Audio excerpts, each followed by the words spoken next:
I've been talking to the Lord about this text, and more importantly, God has been talking to me about this text. I will bless the Lord at all times. His praise shall continually be in my mouth. My soul shall make her boast in the Lord. The humble shall hear thereof and be glad. Oh, magnify the Lord with me, and let us exalt his name together. I sought the Lord, and he heard me and delivered me from all my fears. They looked unto him and were lightened, and their faces were not ashamed. This poor man cried, and the Lord heard him and saved him out of all of his troubles. The angel of the Lord encampeth about them that fear him and delivereth them. Listen at this close. Oh, taste and see that the Lord is what? Blessed is the man that what? Trusteth in him. Oh, fear the Lord, ye his saints, for there is no want to them that fear him. The young lions do lack and suffer, but they that seek the Lord shall not want any good thing. It occurs to me that Psalms 34, 1 through 10 is powerful but strange. It's a collective of ideas that don't necessarily coordinate with each other. It almost seems contradictory. It is fragments of truth, elements of orthodoxy. Individually, all of them have truth in their own merit, but when they are brought together and read together, they almost seem contradictory, and yet they have been woven together into one passage. They are fragmented truths, a piece of polyester and a piece of wool and a piece of silk and a piece of cotton, and all of them are laying out there in the same text. Most of us live our lives in fragmentation. We have fragments of joy, we have fragments of peace, we have fragments of holiness, and we have fragments of carnality. We have fragments of great courage, and even the most courageous person wrestles with fragments of fear. We have fragments of happiness followed by fragments of great grief. Depending on which piece you pick up in our lives, you will say, oh, he's so joyous, but you just picked up a fragment. If you catch me at another moment, you'll say, oh, he's depressed. Isn't it amazing how you can go from one extreme to the other without warning in the same person? That's why it takes years to know a person. You dated him in the sunshine, but you married him in the rain. You ought to date long enough to see how people are when they're happy, and see how they are when they're sad, and see how they are when they're depressed, and see how they are when they're angry.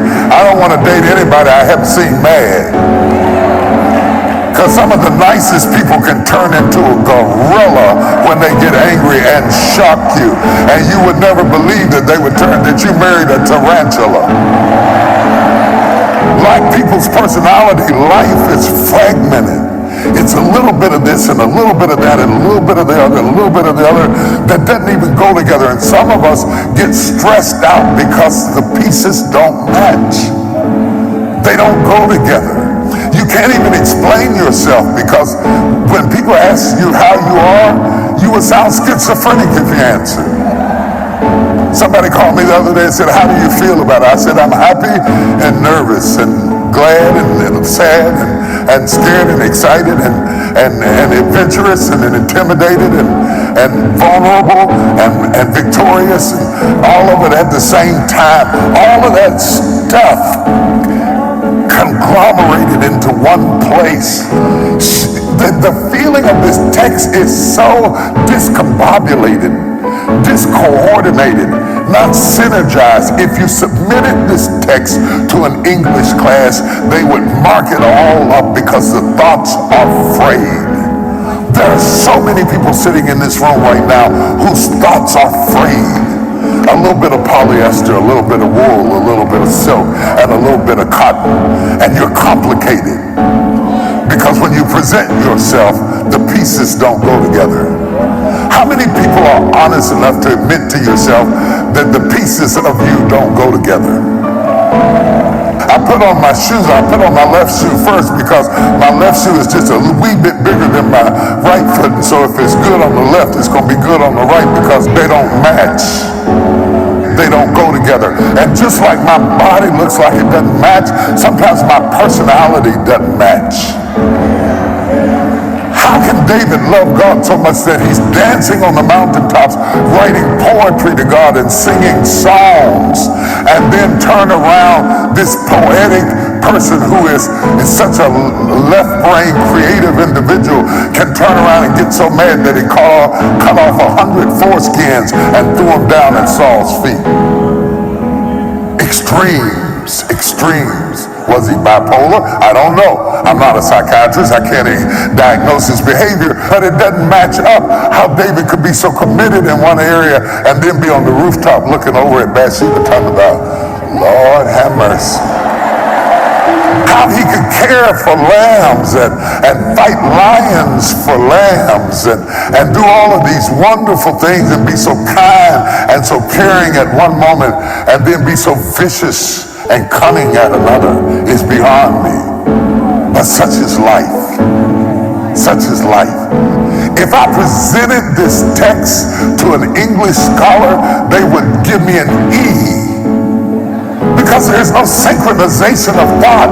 How can his praise continually be in your mouth and yet you admit this poor man cried? How can I praise and cry? Praising and crying doesn't even go together. It doesn't make any sense, and yet it's in the same text, and worse still, it's in the same man. But Shakespeare was wrong when he says that life is a tale told by an idiot. He was completely wrong. In spite of the fragmentation of human experience, life is not a blanket, it's a quilt. It's not a blanket. You can't get it to all match up. And anytime you see something where it matches perfectly, it's always synthetic. People that match perfectly.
Are always synthetic.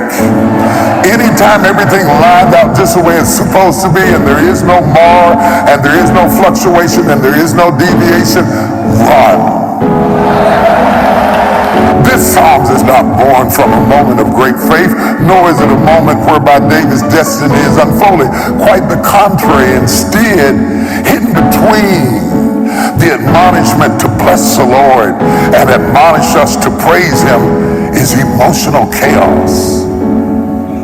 When I talk to my spiritual father about how things are going, and maybe several people have died in the church and somebody's in the hospital and one of his kids is sick, he says, life is doing what life does.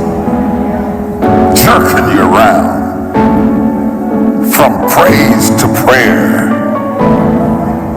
from victory to discouragement, from crying like a poor man to blessing the Lord. All of that is a part of life, and how you manage the inconsistency.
Determines how well you are stable as a person. If you're waiting for life to line out like a blanket, you'll never get anything done. You have to be able to thrive in chaos.